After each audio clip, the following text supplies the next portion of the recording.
The views and opinions expressed on any program are those of the producers and/or the persons appearing on the program and do not necessarily reflect the views and opinions of FRC Media, Bristol Community College, or the City of Fall River.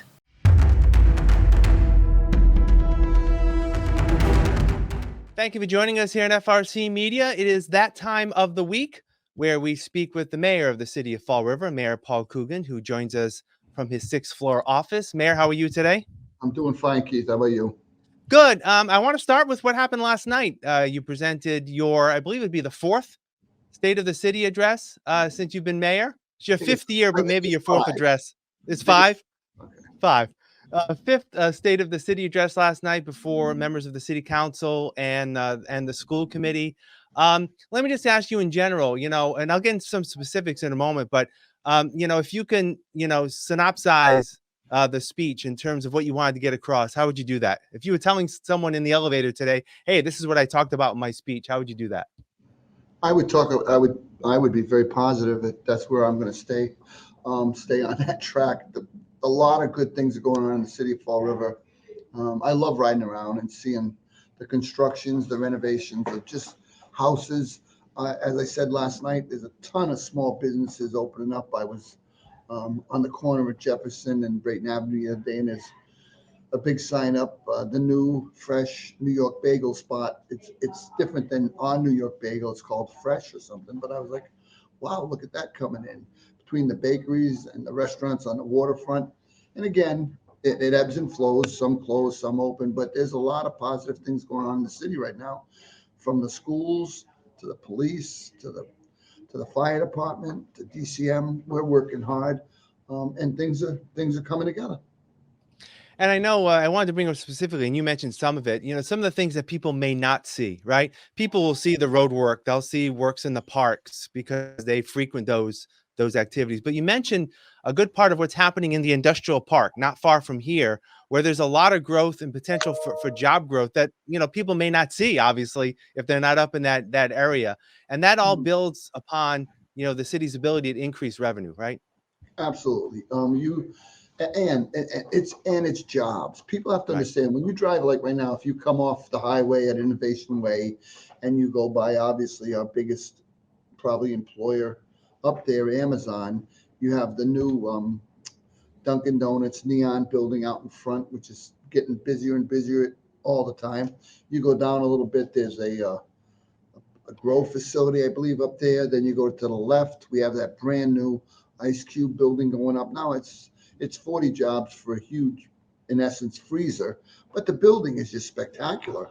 And that's $20 million of new growth. And as you continue on, some of the wetlands are there, but at the same time, there's two more buildings going up on the hill. And at the next corner is Nantucket Seafood. And you go around the corner and it's Invigen. It's a lot of growth going on up there, and people should take a ride on a Sunday and see what's going on in our industrial park. It is something to see. And it's all positive. There's plenty of signs up there for people, that may want to be looking for a job. There's plenty of new construction going on for growth. And there's a lot of things happening up there right now, which are all positive for the City of Fall River. And I know, the negative people are going to say what negative people do, but most of it, if you're on the merits, you're looking at a bunch of positive things happening in our city. Yeah. And I know you also took time to look at some of the challenges that the city still faces, and obviously that will continue. The issue with housing, and also paying for some bills. The Diamond bill in terms of that new construction. And I know it was important for you yesterday to mention those challenges, but it's challenges that are faced in communities across the country. But tell us why you wanted to bring those up, just to be, I guess, realistic about what's happening, right? Well, that's right. You can't. First of all, we have a school committee, a city council, a mayor, a legislature, federal and state. And all these organizations work hard on doing is both bringing new ideas to the table to improve the quality of life for people and fix problems. That if there were no problems, half of these jobs would diminish. I mean, it's something that we do when a law changes, when a councilor proposes a resolution or an ordinance change.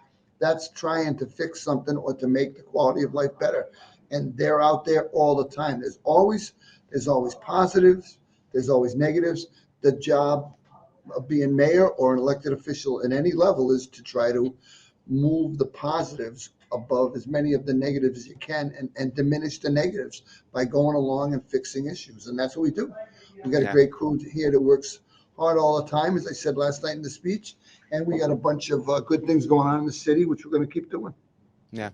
And I will just, direct people who may be watching this to check out FRC Media Channel 95. You have cable television. We'll be repeating the mayor's address over the next week or two. So if you didn't have a chance to see it last night, you can do so on Channel 95. One note that goes along with the part of your speech last night, and you mentioned that you didn't have an opportunity to actually put it in the speech, was some good news, again, from one of those partners, Congressman Auchincloss in Washington, getting a couple of earmarks for the city of Fall River, one having to deal with the revitalization of the Flint Street, Flint neighborhood, Pleasant Street area, and also a project in the water department. So talk about those two. Let's start with Pleasant Street. Okay, so Pleasant Street, as you know, we've been working on that a long time. We do have some storefronts just about ready to go.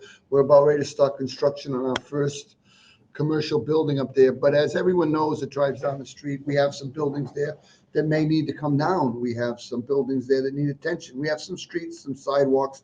They all need attention. And through the hard work of our federal delegation, they've earmarked some money for specifically Pleasant Street, $1.6 million.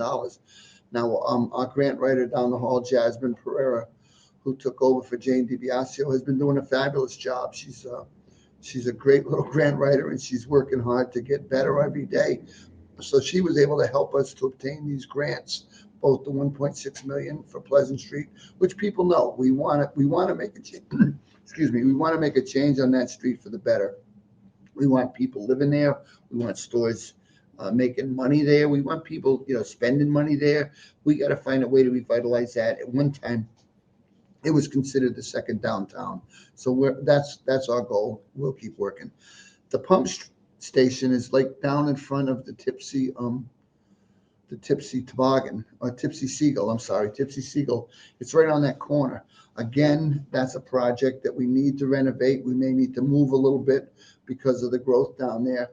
And with a grant of $960,000, it's going to go a long way to making that project not fall onto the backs of our ratepayers. We're working on our next earmark right now for a number of parks and recreation things we want to get done.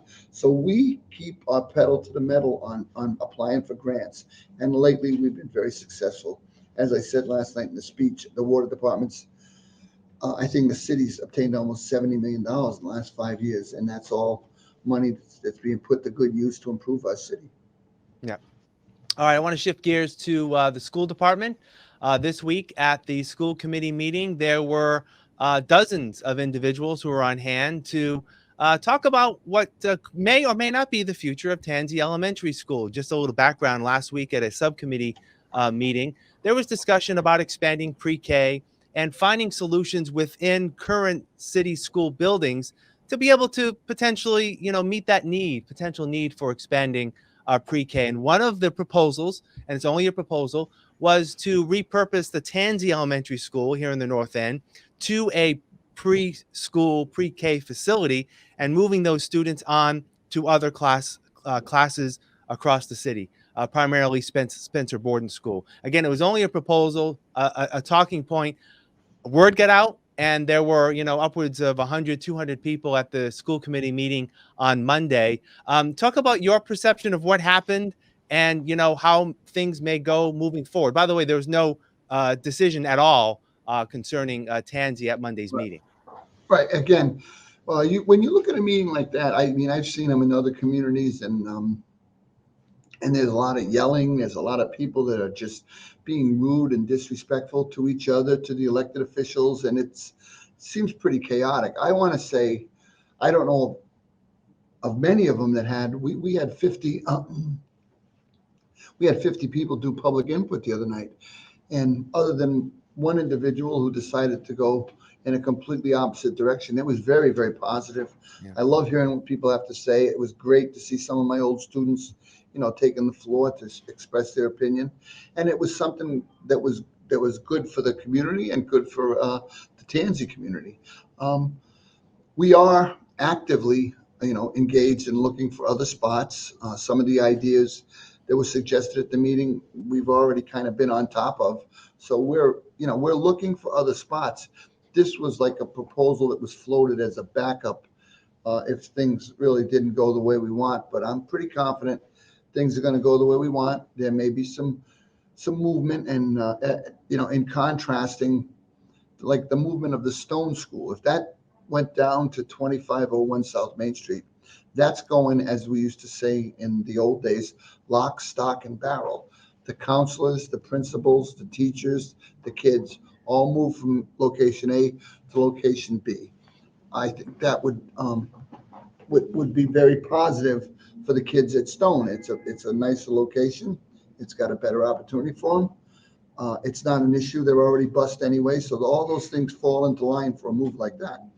The neighborhood school at Westall, which was already discussed, that intrigues me because you have a district there, which I just don't know if people understand. By the state law, you literally could have kids walking from Durfee Street to Fonseca, which is halfway across the city, and it's just not tenable. But if we could get 300 kids into another small community school like Westall, where my brothers and sisters went when we were growing up on Prospect Street, that would not be a negative thing to take of the 1,100 students assigned to Fonseca, cull out 300 of them to give them a neighborhood school and get people to have the opportunity to walk to school again in a reasonable amount of distance. So there are a bunch of moving parts, and I think we'll work our way through it, and I'm sure it'll all come out in the wash. Yeah. The issue specifically with Tansey, because things happen in a short period of time, could there have been a way to handle this better? Could there have been maybe more communication and maybe taking time to not have the school committee potentially weigh in on it only like 3 or 4 days after the subcommittee? I guess that Right. there's things that should have been learned from there, correct? Yeah, I think, like I said to you, when you're an elected official, your job is both to create new and innovative programs and solve problems. That was a problem. Tansey, half the kids in that school right now are not even in that district. So there's already a number of kids that would be impacted quickly, even by, we just said, let Tansey be Tansey, but that's not going to happen either. So what we did wrong in that case, I guess that's for the history books. I definitely feel bad that we ginned people up to that level, but at the same time, I don't think they have anything to worry about, especially going forward right now. Yeah. All part of the learning process. No pun, I guess pun intended, school No, learning process it's of how these things are communicated, how people perceive things. So I'm glad things that were able to be cleared up on they're Monday going to night. work out fine. Right. All right, Mayor Coogan, I appreciate your time as always. We'll talk next week. All right, thanks, Keith. All right. And thank you for joining us here on FRC Media. Have a great rest of your week.